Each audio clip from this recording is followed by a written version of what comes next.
Assalamualaikum warahmatullahi wabarakatuh. Perkenalkan, nama saya Muhammad Dirga Putra Ardiansyah. Saya akan mempresentasikan magnet rezeki dengan tema The Power of Positive Thinking. Yang pertama adalah nasib kita adalah proyeksi pikiran kita. Anda pasti pernah melihat proyektor. Cara kerjanya adalah sebuah laptop dihubungkan ke proyektor dan proyektor itu memancarkan cahaya yang berulang-ulang dengan frekuensi tetap sepanjang listrik proyektor itu masih ditanyakan cahaya itu yang terlihat di layar besar. Apa yang ada di layar besar tersebut? Pastinya layar tersebut menampilkan gambar yang sama persis dengan yang ada di screen laptop. Disedik gambar berubah di laptop, sedik itu juga berupa layar. Yang kedua adalah kesalahan berpikir. Masih ingat dengan cerita sang ibu yang berpakaian atraktif di atas? Saat misalnya Anda ditanya, "Bu, kenapa sih ibu pakai pakaian norak sekali?" Tiba-tiba dia seru, "Duh, maaf kalau baju saya membuat mataku sakit. Saya ini kerja di Jakarta, tinggal di Bogor. Saya sudah kena surat peringatan SP2. Kalau saya tidak datang ke kantor hari ini, saya akan kena SP3 dan langsung dipecat. Sementara rumah saya kebakaran semalam, semua habis.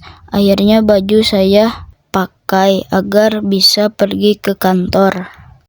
Yang ketiga adalah setiap pikiran adalah doa. Ya, setiap pikiran adalah doa dan akan menjadi makin tidak sederhana karena semua doa dikabulkan oleh Allah, baik yang positif maupun yang negatif. Hal ini sesuai dengan sabda Nabi Shallallahu Alaihi Wasallam. Suatu saat ada orang yang datang pada saya, "Pak Nas, saya sudah sholat duha, sudah sholat tahajud, sudah sedekah, kok doa saya tidak dikabulkan? Kok saya masih miskin juga?" "Nah, itu udah dikabulkan kok," jawab saya. "Karena memang tidak mungkin doa tidak dikabulkan. Tuh, yang dikabulkan kata-kata kamu yang terakhir," tambah saya. Dia terkejut mengingat kata terakhir yang disebut adalah miskin. Jadi duhanya enggak laku, tahajudnya enggak laku, sedekahnya enggak laku. Yang laku pikiran miskin kamu. Yang saya berusaha menjelaskan. Yang keempat adalah suudzon menghambatkan rezeki. Saat kita suudzon kepada orang lain, misalnya Anda berpikir, dia mah orangnya begini, dia mah orangnya begitu, itu berarti sebenarnya Anda sedang suudzon kepada diri Anda sendiri, dan ujung-ujungnya Anda sedang suudzon kepada Allah. Dan saatnya itu terjadi, seluruh rezeki menghilang dari sisi-sisi kita, menghilang.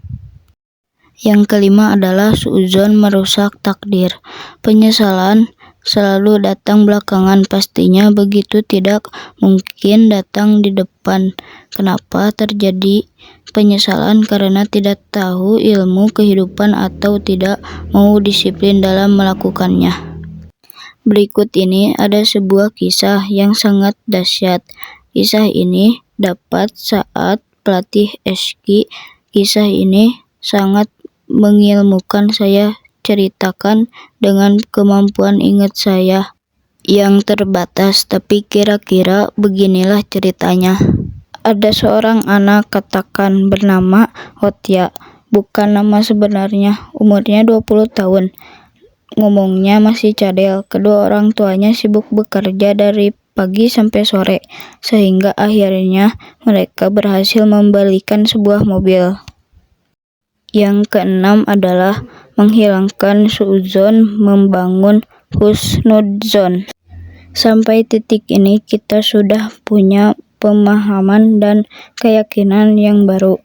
Dengan keyakinan yang baru kita akan membangun nasib yang baru.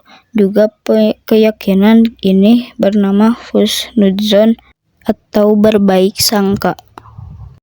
Yang ketujuh adalah fokus dan harapan.